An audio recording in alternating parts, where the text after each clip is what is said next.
여러분 안녕하세요. 강필승입니다. 2020년 마무리해 보도록 할게요. 다음 표는 갑국의 멸종 위기종 지정 현황이고요. 옳지 않은 거를 고르라고 합니다. 멸종 위기종 지정 현황이고요. 분류 나와 있고 지정이 있습니다. 위기종 안에 1급이랑 2급이 나눠져 있다는 거고요. 멸종 위기종은 1급과 2급으로 구분한다 라고 돼 있습니다. 1번 위기종으로 포유류만 10종을 추가로 지정을 하면 이게 30이 된다는 거죠, 포유류가. 전체 위기종 중 포유류의 비율이 10% 이상이라고 합니다. 뭐 계산이긴 한데요. 금방 하니까 한번 해 보도록 합시다. 전체가 274죠. 10이 증가하니까. 그다음에 포유류도 30으로 증가를 합니다. 10% 하면은 여기 점 찍어 주면 되죠. 27.4인데 그거보다 높으니까 이상이다 맞고요. 2번 각 분류에서 멸종 위기종 중 1급의 비율 무척추 동물이랑 식물이 동일하다고 돼 있는데요. 보면은 무척추 여기 있죠. 식물이 여기 있습니다. 둘 다 이렇게 나눠주면 8분의 1로 동일하다는 거 알 수 있고요. 3번 각 분류의 멸종 위기종에서 5종씩 지정 취소, 전체 멸종 위기종 중 조류의 비율이 감소한다고 되어 있습니다. 일단은 조류가 58이 되는 거고요. 전체가 하나, 둘, 셋, 넷, 다섯, 여섯, 일곱 개니까 35를 빼주면 되겠습니다. 264에서 35를 빼주면 되죠. 229가 됩니다. 자, 한번 써볼까요? 원래 264분의 63에서 229분의 58이 된 거잖아요. 그럼 여기는 5만큼 줄었고 여기는 마이너스 35만큼 줄은 건데요. 자, 분자를 보면 63의 10%면 6.3이죠. 근데 5만 감소했으니까 얘는 10% 이하로 미만으로 감소를 했는데 분모 같은 경우에는 10%가 26.4인데 35가 빠졌으니까 10%보다 많이 감소를 했습니다. 그 말은 분모의 감소 폭이 더 크다는 거죠. 분모가 더 많이 빠졌으니까 전체적인 수치는 이전보다 더 커지게 됩니다. 나눠주는 숫자인 분모가 많이 빠졌으니 전체 값은 커지게 되는 거죠. 그래서 3번이 틀렸고요. 옳지 않은 거 고르니까 3번이 정답입니다. 4번 각 분류에서 멸종 위기종 중 2급의 비율 조류가 양서 파충류보다 높다고 합니다. 찾아가면 되죠. 조류는 63분의 49고요. 양서 파충류 같은 경우에는 8분의 6입니다. 즉 4분의 3이 되는 거죠. 이거는 뭐 대각선으로 곱해보면 아시겠지만 왼쪽이 더 큽니다. 왼쪽이 조류죠. 조류가 더 높다. 맞는 얘기가 되는 거고요. 마지막 5번 포유류를 제외한 모든 분류에서 멸종 위기종 중 2급의 비율이 1급보다 높다고 합니다. 뭐 비율 따지는 게 아니고요. 그냥 둘 중에 뭐가 더 큰지만 보면 됩니다. 다 오른쪽이 크죠. 네. 포유류는 제외라고 하니까 볼 필요 없고요. 나머지는 다 오른쪽이 크니까 5번 진술도 맞다는 걸 알 수가 있습니다. 한번 이 분수 비교할 줄 아는 게 이 문제의 시간 단축 포인트가 되겠습니다. 다음으로 22번입니다. 이 문제는 제가 자리 때문에 보기를 여기 왼쪽에 배치를 했는데요. 표가 먼저 나오는 게 맞습니다. 다음 조사 개요와 표는 이렇게 만족도 조사한 거고 옳지 않은 거를 찾으라고 합니다. 조사 개요 뭐 대강 봐도 되고요. 음, 뭐 일단 됐습니다. 자, A기관 5개 지방청 외부 공개 만족도 조사 결과입니다. 조사 항목은 3개로 되어 있고요. 전체는 이렇게 결과가 있고요. 성별 연령대 지방청별로 나눠져 있어요. 남자, 여자, 그다음에 연령은 30세, 40세, 50세, 그다음에 지방청은 5개로 구분이 되어 있습니다. 만족도의 평균이라고 나오고요. 높을수록 만족도가 높다. 셋째 자리에서 반올림했다. 1번 모든 연령대에서 그러면 여기 연령대를 보면 되겠고요. 업무 만족도보다 인적 만족도가 높다고 되어 있는데요. 어 인적이 높고요. 인적이 높고 다 인적이 높네요. 맞고요. 2번 업무 만족도가 높은 지방청일수록 그럼 다 봐야 된다는 거고요. 인적 만족도도 높다. 봅시다. 일단 업무 만족도 순서대로 줄을 세워 보면요.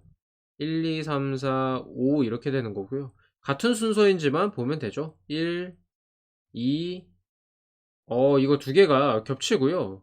일단은 여기 4번, 5번 순서도 바뀌어 있습니다.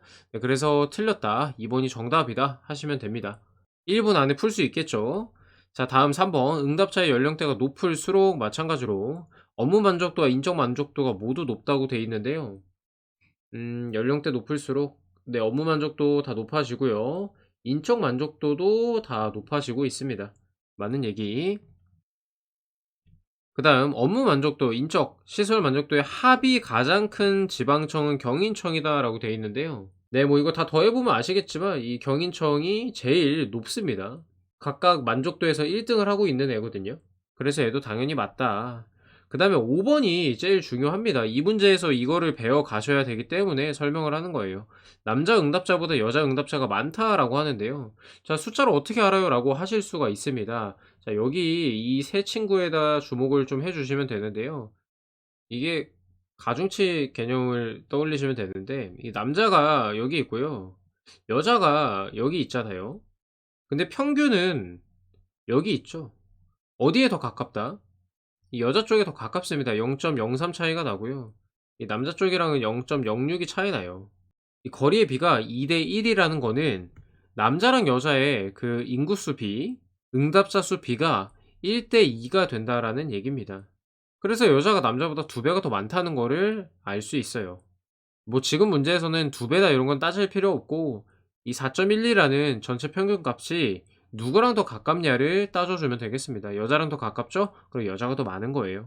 그래서 5 번도 알 수가 있습니다. 23 번입니다. 그래프만 잘 보면 쉽게 풀 수 있어요. 그림은 2019년 갑국의 가구별 근로장려금 산정 기준에 관한 자료입니다. 옳은 거 모두 고르라고 하고요. 산정 기준이 나와 있는데 근로장려금이 Y축, 가구별 총 급여액이 X축입니다. 가구별로 총 얼마를 버느냐에 따라서 근로장려금이 결정이 되겠죠. 그거는 무자녀, 자녀 1인, 2인, 자녀 3인 이상에 따라서 이 근로장려금 자체가 달라지는 거고요. 가구별 근로장려금을 18년 자녀 수와 총 급여액을 기준으로 한다. 그러니까 여기 그래프에 나와 있는 이게 2018년 거를 기준으로 2019년 근로장려금을 산정을 한다라는 얘기입니다. 됐고요. 보기 갑니다. 18년 총 급여액이 1,000만 원이고 자녀가 1 명이래요. 그러면은 그래프를 이거를 보면 되죠. 네, 제가 파란색으로 표시를 했고요. 1,000만 원이면 한 요쯤 될 것 같아요. 요쯤. 네, 그러면 한 요쯤에 해당이 되죠. 예, 140만 원 구간입니다. 근로장려금 140만 원이다. 예, 맞는 얘기고요. 그다음 니은 18년 총 급여액이 800만 원 이하인 무자녀 가구예요. 800만 원 이하인 무자녀 가구. 무자녀 가구는 맨 밑에 그래프 보면 되죠. 800만 원 이하라고 하니까 최대 상한선이 여기입니다. 70만 원. 뭐 어쨌든 얘는 총 급여액이 많을수록 근로장려금도 많다라고 하는데요. 아니죠. 600에서 800 구간은 70만 원으로 동일하잖아요. 그래서 600이든 700이든 800이든 근로장려금은 70으로 동일하단 말이죠. 그래서 많을수록 많다. 이 말이 틀렸습니다. 자, 니은 지워 줍시다. 기억은 당연히 들어가는 거였네요. 다음으로 디귿은 좀 길어 보이니까 리을로 넘어가도록 하죠. 2018년 총 급여액이 2천만 원인 가구의 경우 한 요기쯤 될 겁니다. 자녀가 많을수록 19년 근로장려금도 많다라고 합니다. 네, 보시면은 2인일 때는 여기에 해당되니까 한 60만 원? 아니네요. 한 35만 원 중간 정도 될 것 같고요. 요 정도 3인 이상이면은 한 100 정도 될 것 같아요. 근데 자녀 1 인이랑요 무자녀는 이미 그래프가 0 으로 내려와 있어요. 그래서 얘도 니은과 같은 원리로 많을수록 많다라는 얘기가 틀리게 됩니다. 그래서 기억 디귿해서 정답은 1 번으로 알 수가 있고요. 자, 마지막으로 디귿도 비교하고 넘어가 보도록 하죠. 여기 한 2200 될 거고요. 자녀가 3인 이상이니까 여기에 해당이 될 겁니다. 여기에 근로장려금은 이 정도는 18년 급여액이 600만 원이고 자녀가 1 명인 가구 600만 원 여기 있고요. 자녀가 1 명이면은 여기에 해당이 되네요. 훨씬 높네요, 얘가. 얘의 근로장려금보다 적다라고 합니다. 예, 맞죠? 얘 여기 있으니까 적다. 예, 맞는 얘기입니다. 네, 디귿까지 살펴봤고요. 이 문제의 포인트는 뭐뭐 할수록이라는 표현 주의해야 된다라는 거랑 이렇게 좀 특이한 모양의 그래프 x의 어떤 범위에 걸쳐서 y가 이렇게 일정한 구간이 있는 그래프를 한번 보는 연습을 해봤다 정도로 생각하시면 될 것 같아요. 다음으로 24번인데요. 요거 별표 하나 칠게요. 요거는 되게 재밌으면서도 한편으로는 되게 어려운 문제이기도 합니다. 육교 설치에 대한 찬반을 조사했고요. 이에 대한 설명으로 옳은 거를 고르라고 합니다. 1, 2, 3차 조사를 했습니다. 응답한 사람 모두 같고요. 무응답, 복수응답 없다. 그 다음에 찬성이 30이었는데 20이라고 하면은 2차 조사 60명 중에서 1차에서도 찬성한 사람이 20명이 된다. 즉 1차에서 반대한 40명이 2차에서는 찬성을 했다. 이 얘기가 된다는 겁니다. 그래서 빈칸을 일단은 채울 수 있는 건 채워 보자고요. 자, 여기에 10, 30 갔으니까 여기 40이 되는 거고요. 처음에 여기서 40, 30이 나갔으니까 여기가 70이 되는 겁니다. 아, 그러면 100명을 대상으로 실시했다는 거를 알 수가 있고요. 3차 조사 마지막에는 여기가 52명이 되는 거죠. 그리고 60명에서 44명이 찬성을 했으니까 16명이 반대로 넘어갔겠죠. 그리고 여기는 4명이 되는 거고요. 여기는 자연스럽게 36명이 되는 겁니다. 빈칸 다 잘 채웠네요. 그죠? 보기 들어갑니다. 3차 조사에 응답한 사람은 130명 이상이다. 마찬가지로 100명입니다. 틀렸고요. 2차 조사에서 반대한다고 응답한 사람 중 2차 조사에서 반대한 사람 40명 중 3차 조사에서도 반대한 사람은 32명이다. 아니요, 36명이에요. 틀렸고요. 3번 2차 조사에서 찬성한다고 응답한 사람 중 2차 찬성 이 60명 중 3차 조사에서 반대한다고 응답한 사람 20명이다. 아니요, 16명이에요. 틀렸고요. 다음 1차 조사에서 반대한다고 응답한 사람 중 네, 여기 70명 중에서 3차 조사에서 찬성한다고 응답한 사람은 45명 이상이다 라고 되어 있습니다. 보면 알겠지만 이 4번이랑 5번에 갑자기 범위 개념이 튀어나오면서 굉장히 어려워진단 말이에요. 정신이 없으니까 조금 깔끔하게 지워보도록 하겠습니다. 이렇게 뭐뭐 이상이다라고 되어 있으면 최소값을 구해줘야 되는 거거든요. 야, 대표적으로 한번 볼게요. 반대 70명 중에서 그 3차 조사 이 48까지 가는 거를 찾아야 된단 말이죠. 찬성까지. 그죠?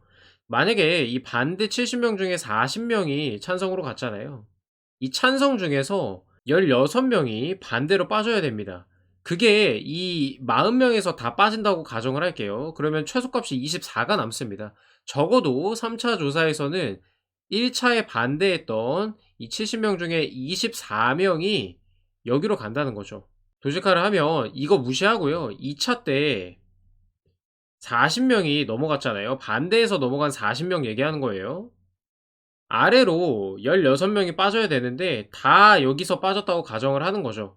찬성 여기 20명이 아니라 다 여기 40명에서 빠졌다고 가정을 하는 거예요. 그러면은 여기로 가는 건 최소 24명이다 라는 결론이 나오는 거고요. 같은 원리로 반대로 갔던 애들도 이렇게 반대로 갔던 30명 중에서도 반대로 빠져야 하는 애가 36명이나 있으니까 얘가 그냥 아예 다 여기로 빠진다고 가정을 하면 위로 올라갈 수 있는 애는 0명이 됩니다. 그래서 45명 이상이다라는 진술은 틀렸고요. 5번은 이거 지우고 다시 풀 거니까 여기까지 필기를 하시든 좀 정리를 하시든 잠깐 멈춰서 하시고 5번 따라오세요. 자, 마지막으로 한 번도 의견을 안 바꾼 사람 찾는 건데요. 찬성 먼저 봅시다. 찬성에서 20명이 여기로 갔죠. 그 중에서 16명이 이제 다 반대로 빠졌다고 가정을 하면 이 20명 중에서 4명만 여기로 가게 되는 겁니다. 4명. 그 다음에 반대도 똑같습니다. 30명이 여기로 갔어요. 근데 4명이 여기로 빠져야 되죠. 30명 중에 4명만 위로 빠지고 나머지 26명이 계속 반대를 했다고 가정을 하는 거예요. 그러면은 30명 이상이다. 4 더하기 26 해서 30명 이상이다. 30 되는 거 맞아요. 그래서 정답은 5번입니다. 5번보다 4번이 더 어려웠죠. 정답은 4번 아니면 5번이잖아요. 둘 중에 확실한 거 먼저 제끼면 되니까 4번 풀다가 안 되면 5번으로 넘어오는 센스 좀 발휘해 주시면 좋을 것 같습니다. 언제든 나올 수 있는 문제니까요. 이번 기회에 연습 철저히 해 주시기 바랍니다. 마지막 25번입니다. 옛날 생각이 나는 문제인데요. 요즘에 월급이 참 많이 올랐더라고요. 예, 좋습니다. 네, 그림과 표는 각국 병사의 계급별 월급과 어쩌고저쩌고 오른 것은 월급이 나와 있고요. 12, 16, 20년 그 계급별로 월급이 나와 있습니다. 국내 매점 주요 품목 가격이고요. 단위, 원, 개 이렇게 되어 있습니다. 개당 얼마냐 이거를 말하고 있습니다. 캔커피, 단팥빵, 햄버거 이렇게 되어 있고요. 1번부터 보시죠. 이병 월급은요. 20년이 12년보다 500% 이상 증액되었다라고 하는데요. 자, 여러분 여기 함정이에요. 함정에 빠지시면 안 됩니다. 이병 월급이 이거죠. 500%라고 하면은 5배입니다. 5배 하면은 음 이렇게 되나요? 네, 애초에 2020년 월급이 5배가 되지가 않고요. 5배 이상이 되지가 않고, 중요한 거는 500% 이상이 증액됐다라는 얘기는요. 이거만큼 올랐다라는 얘기가 돼 가지고 여기에 원래 월급 87,000원, 81,700원을 더해 준 수치가 나와야 됩니다. 즉 6배가 되었다라는 얘기랑 똑같아요. 500% 이상 증액이라는 말은 6배가 되었다라는 얘기랑 똑같은데, 뭐 어쨌든 틀렸습니다. 2번 2012년 대비 16년 상병 월급의 증가율은 16년 대비 20년 증가율보다 더 높다. 계산을 해야 되긴 하는 건데 뭐 눈대중으로 볼 수 있죠. 2배가 안 되죠. 근데 이거는 2배가 훨씬 넘어요. 여기 증가율이 훨씬 크다라는 걸 알 수가 있습니다. 혹은 여기 이 중심점에다가 이렇게 점 찍어 가지고 직선 그어서 기울기로 보셔도 상관없어요. 근데 뭐 굳이 이런 직선까지 그을 필요가 없죠. 후자가 더 높습니다. 틀렸고요. 3번 국내 매점 주요 품목의 각각 가격 인상률은 이거보다 낮다고 돼 있는데요. 이거는 발레 하나만 찾아주면 되는데 단팥빵을 기준으로 한번 볼게요. 이거 둘 다 400원씩 증가를 했잖아요. 2016에서 20년 넘어갈 때는 1000분의 400원이죠. 원래 1000원이었는데 400원이 오른 거고, 2012년에는 원래 600원이었는데 400원이 오른 거잖아요. 그니까 여기가 증가율이 더 크죠. 인상률이 더 높다라는 겁니다. 낮다라고 해서 틀린 거고요. 분자가 400으로 똑같은데 분모가 600으로 더 작으니까 당연한 얘기예요. 4번 일병이 한 달 월급만을 사용해서 국내 매점에서 140개의 단팥빵을 구매하고 남은 금액은 16년이 12년보다 15,000원 이상 더 많다고 되어 있습니다. 12년 일병 월급 이거고 16년 월급 이거고요. 그 다음에 단팥빵 산다고 돼 있죠. 600원, 1000원 기준으로 보는 겁니다. 자, 140개 산다 그랬으니까요. 12년은 이 140 곱하기 600원이잖아요. 그 다음에 16년은 140 곱하기 1000원이 되는 겁니다. 이 정도 계산은 금방 하시죠. 84,000원이죠. 그 다음에 이거는 14만원이고요. 그러면 16년은 16만 1000원에서 빼줘야 되니까 얼마예요? 2만 1000원이 남는 거고, 얘 같은 경우에는 88,300원에서 요거를 빼주니까 4,300원 남는단 말이에요. 15,000원 이상 더 많은 거 맞네요. 예, 그래서 정답은 4번이 되는 거고요. 5번 병장이 한 달 월급만을 써서 해당 연도 가격으로 구매할 수 있는 햄버거의 최대 개수 2020년이 12년의 3배 이하라고 돼 있는데 요거를 보면 되겠습니다. 뭐 간단하죠. 햄버거 2,400원이고 3,500원이니까 이 2012년 월급을 2,400원으로 나눠준 값이랑 그 다음에 이 2020년 월급을 3,500으로 나눈 값을 비교해주면 되는 거죠. 이렇게 써놓고 3배 이하라고 되어 있으니까 이 관계가 성립하는지만 봐주면 됩니다. 뭐 굳이 할 필요 있나 싶기는 한데 직접 한번 해보세요. 예, 3배 이하 아닙니다. 2020년이 3배 이상이에요. 더 큽니다. 네, 여기까지 2020년 풀이 마치도록 하겠습니다. 2021년보다 확실히 쉽기는 했는데요. 그래도 주옥 같은 문제들이 많이 들어 있습니다. 주말 이용해서 복습 철저히 해주시고요. 다음에는 7급 모의평가 2020년에 공개된 거 가지고 또 진행해 보도록 하겠습니다. 감사합니다.